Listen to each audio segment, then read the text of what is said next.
The message was sent over 3 hours ago, and the screen stays stubbornly dark. A tiny ripple of unease moves through the chest, quiet but impossible to ignore. Your mind begins to replay the exact words you chose, searching for the hidden mistake. Maybe the tone was wrong. Maybe the phrasing landed like an accusation. Maybe you offended someone without realizing it. Why does a simple silence grow into a full-blown emergency inside your own mind? The rational part of you knows there are dozens of ordinary reasons for a delayed reply. But that knowledge feels paper-thin, barely able to hold back the flood of darker possibilities. Soon the thoughts arrive in a chain, each link pulling the next one into place. If they are ignoring you, then the relationship might be damaged. And if it is damaged, maybe it was never as solid as you believed. The catastrophic story assembles itself almost automatically, like a well-rehearsed piece of music. At first glance, this looks like a reasonable attempt to prepare for the worst imagined outcome. The obvious answer is that running through every possible disaster keeps you ready and protected. But notice what actually happens while you mentally race toward the worst-case scenario. You are not solving a problem because the problem has not actually been confirmed yet. You are swimming in hypothetical harm while the real world remains exactly as it was 3 hours ago.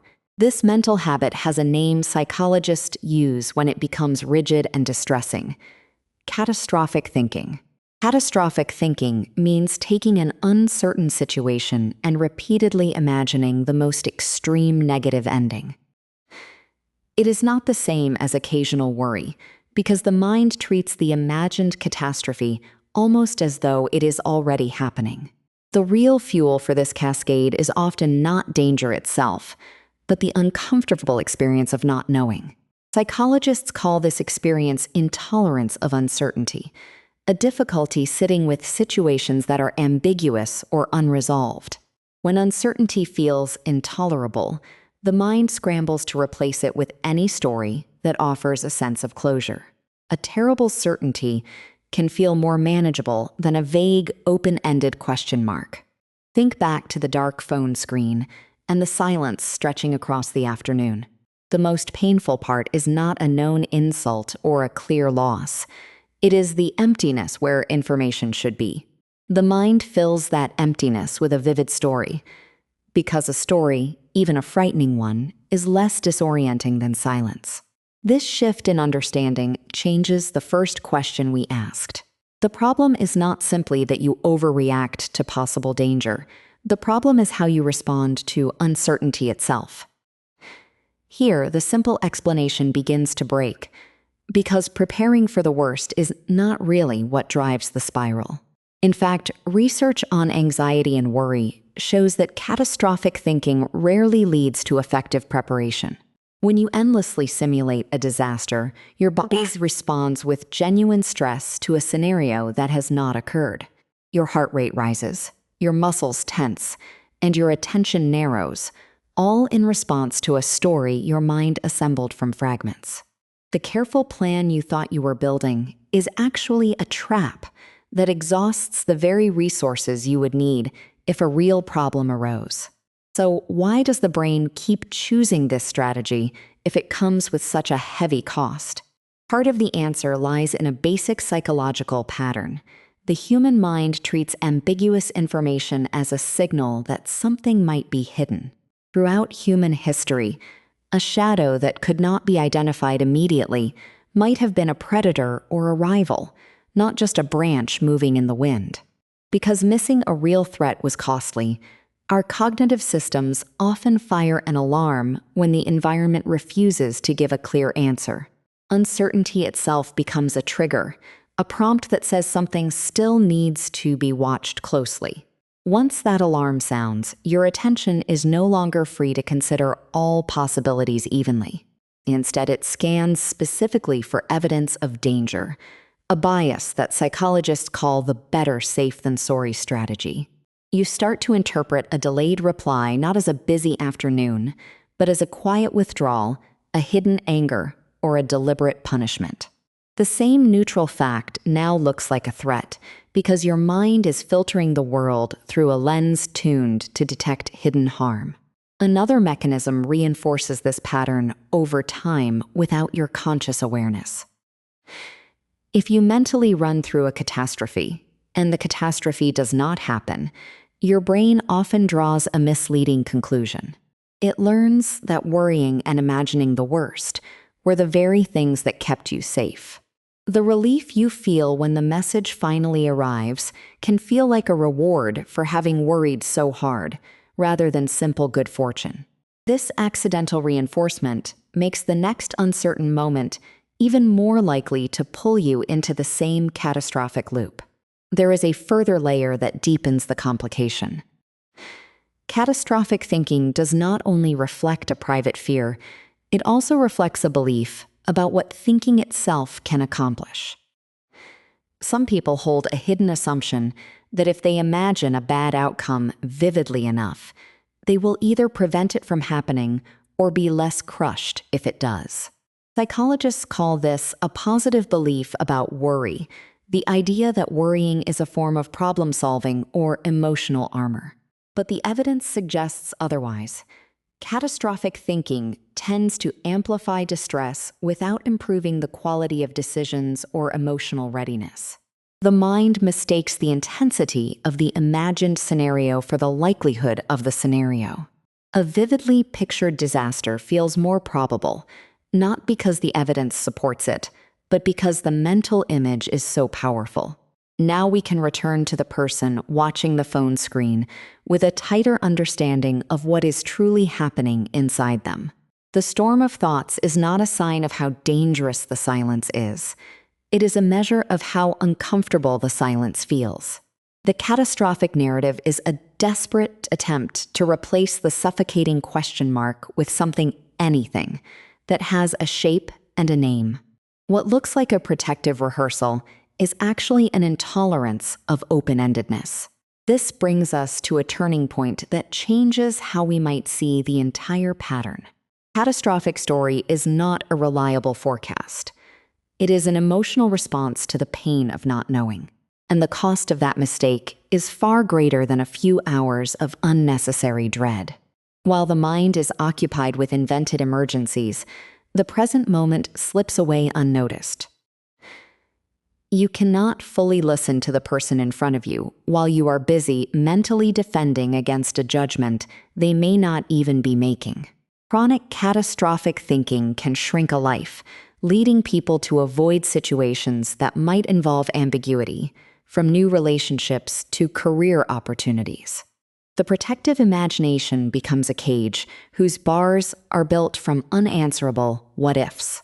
It is important to pause here and state clearly what the research can and cannot say. The link between intolerance of uncertainty and catastrophic worry is well supported across many studies in clinical psychology. However, no single mechanism explains every person's experience, and the intensity of this pattern varies across individuals, cultures, and different life stages. For some people, catastrophic thinking is especially strong in social situations. For others, it appears around health, finances, or safety.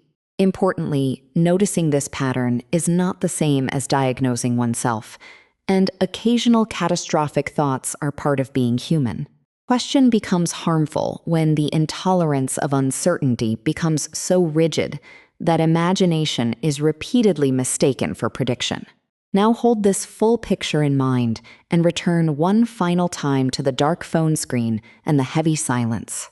The mind has been telling a story of rejection, catastrophe, and hidden threat for hours. Then the reply arrives, and it says something utterly ordinary. Sorry, long meeting. Just saw this now. The catastrophic structure collapses instantly because the real world finally provided the one thing the mind could not tolerate lacking: information. Here is the central reversal, the insight that answers the dramatic question we opened with. Uncertainty fuels catastrophic thinking, not because you need to be ready for every possible disaster, but because your mind would rather endure a terrifying story than sit with an unanswerable question. The silence itself becomes the enemy, and the catastrophe is the weapon your mind grabs to fight it. When you understand this, the real problem changes shape. You are not a fortune teller cursed with visions of doom. You are someone who has learned to fear the space between known facts. The catastrophic story is not a sign of impending catastrophe. It is a sign of how much you want the uncertainty to end. This is not a weakness of character, but a deeply human cognitive response to ambiguity that can become overlearned and automatic. The very thing that feels like a shield against danger is actually a loudspeaker that amplifies the distress of not knowing. You do not break this loop by demanding absolute certainty, because the world will never stop being ambiguous. You begin to loosen the loop by noticing that the catastrophic image is a mental event, not a preview of reality.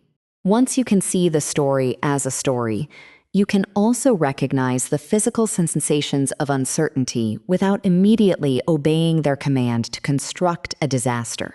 That recognition does not erase the discomfort, but it creates a small pause between the question mark and the flood of terrible answers. In that pause, you can notice the urge to catastrophize without mistaking it for a reliable emergency siren. Practical options grow from this shift in noticing, rather than from trying to out-argue every catastrophic thought. You might say to yourself, I am feeling the discomfort of not knowing, and that is different from knowing something bad is true. You might gently redirect your attention back to the present task, even while the uncertainty still hums quietly in the background. You might deliberately call to mind a few neutral or mildly positive possibilities that your threat-detecting filter had screened out. These small moves are not instant cures, and they require practice that feels imperfect and repetitive. The goal is not to erase uncertainty, but to increase your tolerance for it so that it does not automatically ignite a mental fire. Over time, repeated experiences of sitting with not knowing without reaching for a catastrophic story can gradually retrain the associative loop. The mind learns slowly that ambiguity is not always an emergency, and not every silence hides a threat. Now, look at the phone screen one last time, not as a threat detector, but as a neutral surface that provides no information yet. Discomfort is still real, but it no longer has to be translated into a specific disaster. Understanding that catastrophic thinking was always about escaping uncertainty, not about predicting the future, changes the very nature of the silence. The quiet becomes, in the end, simply quiet, and your mind no longer has to fill it with the noise of a future that has not been written.